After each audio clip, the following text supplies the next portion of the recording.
Hello everyone, नमस्कार। आज के इस क्रिस्प और to the point UPSC current affairs explainer में आपका बहुत बहुत स्वागत है। आज हम 28 अप्रैल के उन हाई यील्ड टॉपिक्स को डिकोड करने वाले हैं जो आपके प्रीलिम्स और मेंस दोनों एग्जाम के लिए एब्सोल्युटली क्रूशियल हैं। तो अपनी नोटबुक्स रेडी रखिए, फोकस बनाए रखिए और चलिए बिना टाइम वेस्ट किए सीधा शुरू करते हैं। देखिए, आज का सेशन आप मिस नहीं कर सकते, स्पेशली अगर आप 2026 प्रीलिम्स टारगेट कर रहे हैं।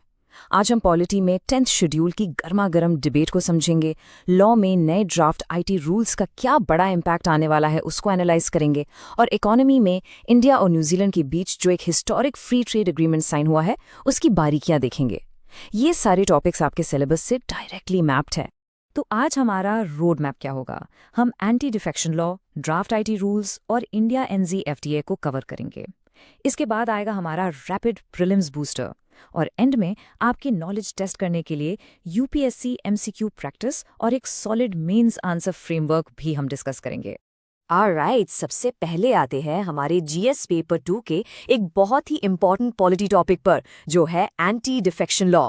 तो अभी रिसेंटली न्यूज में चल क्या रहा है? आपने पढ़ा होगा कि आम आदमी पार्टी के कुछ एमएलएज ने रिसेंटली पार्टी छोड़कर बीजेपी ज्वाइन कर ली है। अब इस इंसिडेंट ने हमारे कॉन्स्टिट्यूशन के 10th शेड्यूल यानी दल बदल विरोधी कानून की उस पुरानी डिबेट को फिर से ट्रिगर कर दिया है। यहाँ सबसे बड़ा कंसर्न ये उठ रहा है कि क्या इस कानून के अंदर जो मर्जर रूल है वो सच में एक लूप होल बन गया है जिसका पॉलिटिशियंस फायदा उठा रहे हैं। अब इस लूप होल को थोड़ा ध्यान से समझते हैं।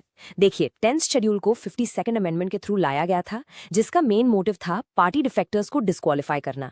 लेकिन ट्विस्ट आता है 91st अमेंडमेंट के साथ। ये अमेंडमेंट मर्जर को अलाउ करता है। इसका मतलब है कि अगर किसी पार्टी के कम से कम 2/3 यानी 2/3 मेंबर्स एक साथ पार्टी छोड़ते हैं तो उन पर ये डिस्क्वालिफिकेशन लागू नहीं होगा। तो क्या सजा से बचने के लिए अब पॉलिटिशियंस थोक के भाव में डिफेक्शन कर रहे हैं? ये एक बड़ा सवाल है। प्रीलिम्स के लिए ये कंडीशंस याद रखना आपके लिए बहुत इंपॉर्टेंट है। आप डिस्क्वालीफाई कब होंगे? अगर आप अपनी मर्जी से पार्टी छोड़ते हैं, पार्टी विप के खिलाफ वोट करते हैं, कोई इंडिपेंडेंट मेंबर जीतने के बाद पार्टी ज्वाइन कर लेता है, या फिर कोई नॉमिनेटेड मेंबर 6 महीने के बाद किसी पार्टी में शामिल होता है। इन सब केसेस में डिस्क्वालिफिकेशन पक्का है। लेकिन सेफ कब है? अगर 2/3 मेजॉरिटी के साथ मर्जर होता है, या फिर प्रिजाइडिंग ऑफिसर न्यूट्रल रहने के लिए अपनी पार्टी से रिजाइन करते हैं। बस यही दो मेन एक्सेप्शंस हैं। अब यहाँ सबसे बड़ा कैच क्या है? ये फाइनल डिसाइड कौन करेगा कि डिफेक्शन हुआ है या नहीं? यहाँ स्टूडेंट्स अक्सर गलती करते हैं। ध्यान रखिए, इसमें इलेक्शन कमीशन का कोई रोल नहीं है। ये डिसीजन सिर्फ और सिर्फ प्रिजाइडिंग ऑफिसर यानी स्पीकर या चेयरमैन ही लेते हैं। लेकिन एक और पॉइंट याद रखना है कि होटो होलोहान केस, इस लैंडमार्क केस के मुताबिक स्पीकर का डिसीजन एब्सोल्यूट नहीं है, बल्कि उस पर जुडिशियल रिव्यू हो सकता है। चलिए अब हम शिफ्ट करते हैं लॉ एंड गवर्नेंस की तरफ। हमारा अगला बहुत ही गर्मागर्म इशू है नई ड्राफ्ट आईटी रूल्स, जहां नेशनल सिक्योरिटी और फंडामेंटल राइट्स के बीच एक टग ऑफ वॉर चल रही है। तो मेटी यानी ministry of electronics and IT ने अभी हाल ही में नए draft IT rules public consultation के लिए रिलीज किए हैं। सरकार का मोटिव बहुत क्लियर है, वो डिजिटल कंटेंट को रेगुलेट करना चाहते हैं और सेफ्टी बढ़ाना चाहते हैं। लेकिन क्रिटिसिज्म इस बात पर हो रहा है कि ये नए रूल्स एग्जीक्यूटिव यानी सरकार को कुछ ज्यादा ही ओवरराइडिंग पावर्स दे रहे हैं। इस पूरे इशू के सेंटर में एक टर्म है जिसे हम कहते हैं सेफ हार्बर। ये आईटी एक्ट का सेक्शन 79 है।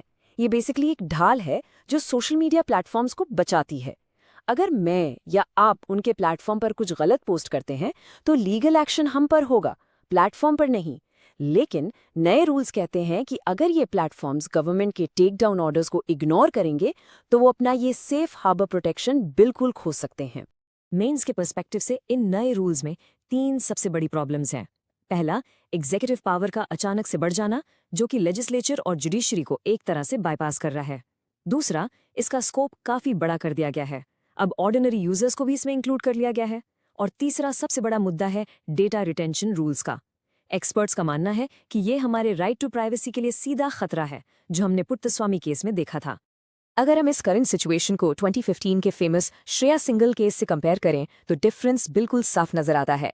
श्रेया सिंगल केस में सुप्रीम कोर्ट ने क्लियरली बोला था कि अनलॉफुल कंटेंट क्या है ये सिर्फ कोर्ट डिसाइड करेगा।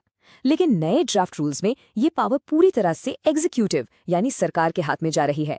ये एक बहुत बड़ा कॉन्स्टिट्यूशनल शिफ्ट है। चलिए अब आते हैं हमारे इकोनॉमी सेगमेंट पर, जहां एक बहुत ही पॉजिटिव डेवलपमेंट हुई है। इंडिया और न्यूजीलैंड के बीच एक हिस्टोरिक फ्री ट्रेड एग्रीमेंट हुआ है। देखिए, ये कोई छोटी मोटी डील नहीं है, ये जेन्युइनली एक हिस्टोरिक एग्रीमेंट है जो न्यू दिल्ली में साइन हुआ है। इसके बेनिफिट्स बहुत मैसिव हैं। न्यूजीलैंड ने इंडियन गुड्स पर अपने टैरिफ्स कंप्लीटली यानी 100% रिमूव कर दिए हैं। इसके अलावा उन्होंने अगले 15 सालों में इंडिया के अंदर $20 बिलियन के मैसिव FDI का कमिटमेंट भी दिया है। ये हमारी इकोनॉमी के लिए एक ह्यूज बूस्ट है। लेकिन FTA का मतलब सिर्फ अपना मार्केट खोलना नहीं होता। इंडिया ने अपने डोमेस्टिक इंटरेस्ट्स को बहुत स्मार्ट तरीके से प्रोटेक्ट किया है। हमने न्यूजीलैंड के 95% गुड्स पर तो टैरिफ कम किया है, वुड और लेदर को इमीडिएट एंट्री दी है, लेकिन अपने किसानों को बचाने के लिए इंडिया ने डेयरी सेक्टर, एग्रीकल्चर सेक्टर और एनिमल प्रोडक्ट्स को इस डील से पूरी तरह बाहर रखा है। ये बैलेंस UPSC के लिए याद रखना बहुत जरूरी है। ओके, अब सीट बेल्ट बांध लीजिए, क्योंकि अब हमारा रैपिड प्रीलिम्स बूस्टर आने वाला है। यहाँ हम डायरेक्टली साइंस और IR के कुछ बहुत ही हाई यील्ड फैक्ट्स हिट करेंगे। साइंस और एनवायरनमेंट से 3 क्विक अपडेट्स लीजिए। पहला, CAR T सेल थेरेपी को अब मॉडिफाई कर लिया गया है ताकि वो किडनीज जैसे सॉलिड ट्यूमर्स पर मौजूद फेंट प्रोटीन्स को भी डिटेक्ट कर सके। एक बहुत बड़ा मेडिकल ब्रेक थ्रू है ये। दूसरा, चिली के एटाकामा डेजर्ट में बढ़ते लाइट पोल्यूशन की वजह से वहां के क्लियर स्काईज और नए बन रहे एक्सट्रीमली लार्ज टेलीस्कोप को खतरा पैदा हो गया है। और तीसरा, गूगल ने आंध्र प्रदेश में $1.5 बिलियन के इन्वेस्टमेंट के साथ अपने नए AI डेटा सेंटर की नींव रख दी है। IR में देखिए, SCO यानी शंघाई कोऑपरेशन ऑर्गेनाइजेशन के डिफेंस मिनिस्टर्स की मीटिंग अभी हाल ही में बिश्केक में हुई।